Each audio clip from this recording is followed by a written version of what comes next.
नमस्कार शिक्षक साथी, आप सभी को पता ही होगा कि कल विधानसभा में एक बहुत बड़ा ऐलान हुआ है और उसके अंतर्गत अब जितने भी सरकारी कर्मचारी हैं उनका जो इलाज होगा वो कैशलेस होगा।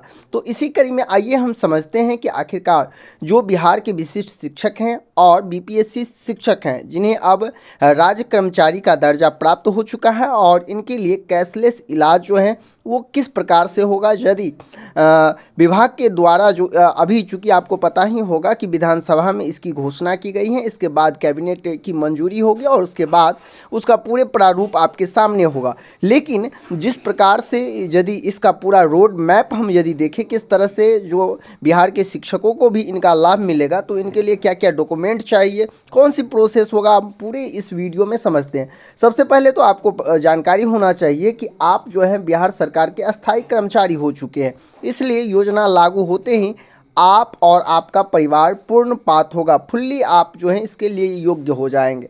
आपके लिए ज़रूरी डॉक्यूमेंट यानी कि फाइनल चेक लिस्ट मैंने तैयार किया है कि इसके लिए क्या क्या करना होगा। देखिए डायरेक्टली जो है आपका इसका बेनिफिट तो नहीं मिलना प्रारंभ हो जाएगा, इसके लिए बहुत सारे प्रक्रियाओं से पूरे एजुकेशन डिपार्टमेंट को भी गुजरना होगा और तभी जाकर के शिक्षक भी इनका लाभ ले पाएंगे। सबसे जो अनिवार्य व्यक्तिगत डॉक्यूमेंट आपको चाहिए उसमें सरकारी शिक्षक पहचान पत्र, यानी कि बहुत सारे शिक्षक जो है वो अब बना लिए हैं और लेकिन बहुत सारे ऐसे शिक्षक हैं जो नहीं बनाए हों, लेकिन कुछ न कुछ आपको तो एक सरकारी शिक्षक हैं इसकी पहचान तो आपको देना होगा। इसके बाद Aadhaar card, PAN card, passport size photo और मोबाइल नंबर आधार लिंक, ये कुछ मूल चीज़ हैं जो आपके पास ऑलरेडी होगा ही होगा। इसके बाद यदि हम बात करें सेवा से जुड़ी कागजात तो आपको इसके लिए नवीनतम सैलरी स्लिप चाहिए। तो आपको भी पता होगा कि जितने भी अब राज्य कर्मचारी हैं उसका एचआरएमएस पोर्टल से ही उनका सैलरी स्लिप पर मंथ यदि आप देखेंगे तो वहीं से आपको निकल जाएगा, पूरे अपडेटेड रहता है, तो इसके लिए भी आपको कोई परेशानी की आवश्यकता नहीं है। रही बात सेवा पुस्तिका की फ़ोटोकॉपी, ये भी उसके साथ आपको मांगा जा सकता है, नियुक्ति पत्र। देखिए ये सब आपको कब काम लगेंगे, देखिए इलाज के दौरान यदि आप देखेंगे उस समय नहीं, चूँकि इन सभी कागजात के आधार पर एक हेल्थ कार्ड इशू किया जाएगा, उसका भी एक यूनिक आईडी होगा और उसी आईडी के माध्यम से ही आप जो है किसी भी प्राइवेट या जो लिस्टेड प्राइवेट हॉस्पिटल होगा वो और या किसी भी सरकारी हॉस्पिटल में आप लाभ ले पाएंगे। वो भी पूरे प्रोसेस हम इस वीडियो के में ही आपको चर्चा करने वाले हैं कि आखिरकार उसका स्टेप बाय स्टेप क्या प्रोसेस होने वाला है।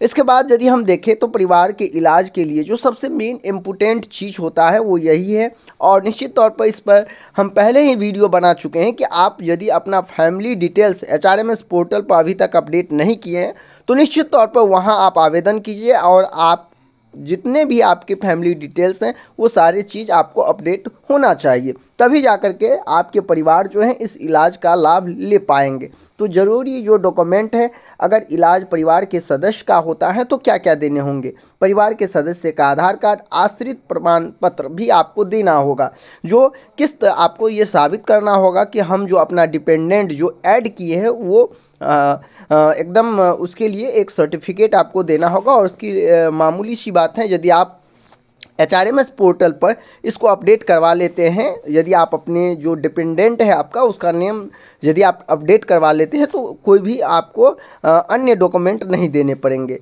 ठीक है। ये यहाँ पे परिवार का रजिस्टर जो है ये आपके लिए वैलिड नहीं है। विवाह प्रमाण पत्र, हाँ यदि पत्नी है आपको तो निश्चित तौर पर आपके लिए जो है विवाह प्रमाण पत्र वहाँ देना ही होगा जिससे ये साबित हो सके कि डिपेंडेंट के तौर पर ये आपकी पत्नी है।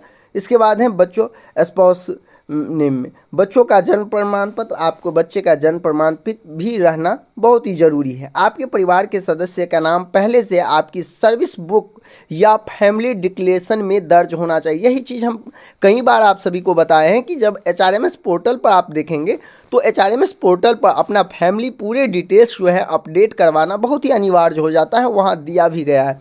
हाँ बहुत सारे लोगों का ये भी कंप्लेन आ रहा है कि निश्चित तौर पर जो फैमिली डिटेल्स हम एचआरएमएस पोर्टल पर अपडेट करते हैं तो वो जो है जिला कार्यालय के द्वारा वेरीफाई नहीं होता है। तो देखिए वो जिला कार्यालय का काम है, लेकिन आप जो है वहाँ से रिक्वेस्ट ज़रूर अपलोड कर दे और जिससे कि ससमय जो है आपका फैमिली डिक्लेरेशन जो है फैमिली डिटेल्स जो है वो पूरे जो है HRMS पोर्टल पे अपडेट हो जाए। इसके बाद जो हम आपको बता दें, स्टेप बाय स्टेप हम समझते हैं कि क्या करना होता है। देखिए, सबसे पहला जो काम होगा, यदि ये प्रक्रिया पूर्ण रूप से लागू हो जाता है विभाग की ओर से और इसमें यदि पूरे गाइडलाइन जारी होगा, उसके बाद तो और भी चीज़ें स्पष्ट हो जाएंगी। लेकिन जो अभी के बेस पे मैं बता रहा हूँ कि इसके लिए सबसे पहले आपको रजिस्ट्रेशन करवाना होगा, और जो कि विभाग के द्वारा गाइडलाइन आने के बाद ही सब कुछ क्लियर होगा। लेकिन अभी मोटे तौर पर मैं इस वीडियो में बता रहा हूँ कि आखिरकार यदि इस प्रकार की प्रक्रिया अपनाई जाती हैं तो आखिरकार क्या करने होते हैं। शिक्षा विभाग या जो तय पोर्टल होगा, उस पोर्टल पे आपको पूरे रजिस्ट्रेशन कराना होगा, और उसके बाद आपको जो रजिस्ट्रेशन मिलेगा वही रजिस्ट्रेशन नंबर आपका एक यूनिक आईडी नंबर बन जाएगा, और उसी यूनिक आईडी नंबर जो आपको कैशलेस हेल्थ कार्ड मिलेगा, उसी कार्ड के माध्यम से जो आपका अस्पताल जो सरकारी होगा या जो सूची में शामिल हॉस्पिटल होगा, उस हॉस्पिटल में आप इलाज करवाएंगे तो आपको कैशलेस जो है इलाज का बेनिफिट मिल पाएंगे। इसके लिए सरकारी अस्पताल लगभग पूरे होते हैं। जितने भी सरकारी अस्पताल होते हैं, वही जो कुछ चिन्हित निजी अस्पताल होते हैं, जो अलग अलग जो डिस्ट्रिक्ट होते हैं, अलग अलग जो आपके सिटी होंगे, उसमें अलग अलग अस्पताल हो सकते हैं। क्योंकि विभाग अभी केवल और केवल जो है सदन में इस तरह का जो है घोषणा किया है, तो इसे आने में सबसे पहले योजना बनेंगे, जो नियमावली बनेंगे इससे रिलेटेड। इसके बाद जो है इसको कैबिनेट से मंजूरी दिया जाएगा और उसके बाद इस पर पहल की जाएगी। ठीक है। इलाज के समय अस्पताल में जाकर के आपको दिखाना होता है। दिखाने के बाद आपसे हेल्थ कार्ड, जो कैशलेस कार्ड आपने बनाया होगा वो, उसके बाद और भी जो आपके कर्मचारी आईडी, ये सारी चीज़ आपको जमा करना होगा, और वहाँ आपको कोई भी आपके इलाज के लिए कोई भी शुल्क जमा नहीं करना होता है। यही जो है कैशलेस जो है इलाज का फंडा होता है। इसके बाद भुगतान की जो प्रक्रिया होती है, जिसमें आपको भुगतान नहीं करना होता है। अस्पताल का जो बिल बनाता है वो सीधे तौर पर जो है वो सरकार के पास चला जाता है। लेकिन इसी प्रकार यदि आप जो है किसी हेल्थ इंश्योरेंस कंपनी से यदि आप बीमा लिए रहते हैं, तो उसमें भी यही होता है कि आपका जो बिल है वो सीधे बीमा एजेंसी के पास चला जाता है। लेकिन यहाँ इस कैशलेस सुविधा में जो है आपका जो भी बिल होगा वो सीधे सरकार के पास जाएगा, और हॉस्पिटल जो है आपके बिल के अकॉर्डिंग गवर्नमेंट से संपर्क करके उनको वहाँ से भुगतान किया जाएगा। आपको जानकारी के लिए बता दें कि ये जो प्रक्रिया है, जो कहा गया है कल की विधानसभा में कि इसमें राज्यकर्मी और एमएलए एमएलसी, तो याद रखें बिहार के जितने भी शिक्षक हैं निश्चित तौर पर वो राजकर्मी हैं, और बहुत सारे लोगों के मन में ये होगा कि क्या शिक्षक को इसमें सम्मिलित किया जाएगा या नहीं।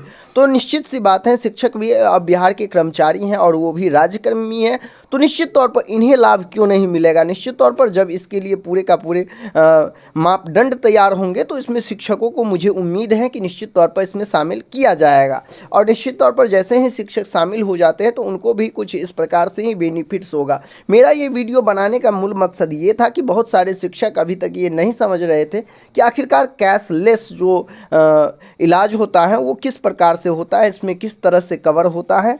तो देखिए, इसमें यदि बात करें तो पूर्ण मेडिकल कवर हो जाएगा, आपका परिवार को भी इसमें समान लाभ मिलता है। इलाज के बाद जो है रीइंबर्समेंट की झंझट नहीं होती हैं। इसके बाद इमरजेंसी केस में भी सीधा इलाज प्रारंभ कर दिया जाता है। किन चीज़ों का लाभ आपको इसमें नहीं दिया जाएगा, तो आप चाहेंगे जो किसी भी निजी अस्पताल में आप इलाज करवा ले, तो ऐसा नहीं है। जो सूचीबद्ध अस्पताल होंगे, हॉस्पिटल होंगे, उसी में आपका इलाज होगा तो आपको इसका लाभ मिलेगा।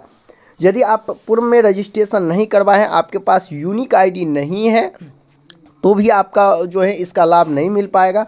परिवार के सदस्य, आपका जो रजिस्टर है, आपका जो रिकॉर्ड है, उसमें यदि आपके परिवार का नाम पहले से ऑलरेडी लिस्टेड नहीं है, तो फिर अपने परिवार के सदस्यों का आप जो है कैशलेस जो इलाज है उसके माध्यम से इलाज नहीं करवा सकते हैं। साथ ही साथ कोई भी गलत या अधूरे डॉक्यूमेंट आप यदि देते हैं तो निश्चित तौर पर आपको इसका लाभ नहीं मिल पाएगा।